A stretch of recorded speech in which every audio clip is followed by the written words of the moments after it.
আপনি যেমনটি চেয়েছেন সহিহ বুখারীর ৯৩ নম্বর হাদিসটি এখানে সম্পূর্ণভাবে তুলে ধরা হল। হাদিস নং ৯৩, আবুল ইয়ামান আনাস ইবনু মালিক রাজিয়াল্লাহু আনহু থেকে বর্ণিত, তিনি বলেন, একবার রাসূলুল্লাহ সাল্লাল্লাহু আলাইহি ওয়াসাল্লাম বাইরে এলেন। তখন আবদুল্লাহ ইবনু হুযাফা রাজিয়াল্লাহু আনহু দাঁড়িয়ে বললেন, আমার পিতা কে? তিনি বললেন, তোমার পিতা হুযাফা। এরপর তিনি বারবার বলতে লাগলেন, তোমরা আমার কাছে প্রশ্ন করো।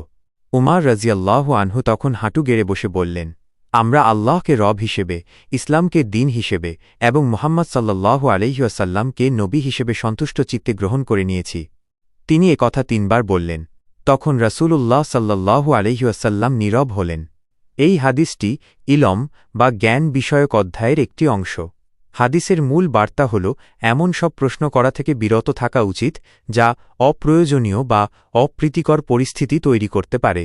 আবদুল্লাহ ইবনু হুযাফা রাজিয়াল্লাহু আনহু এর প্রশ্নের পর রাসূলুল্লাহ সাল্লাল্লাহু আলাইহি ওয়াসাল্লামের প্রতিক্রিয়া দেখে উমার রাজিয়াল্লাহু আনহু বিচক্ষণতার সাথে এমন একটি কথা বললেন যা পরিস্থিতি শান্ত করে এবং আল্লাহর প্রতি তাঁদের আনুগত্য ও সন্তুষ্টি প্রকাশ করে।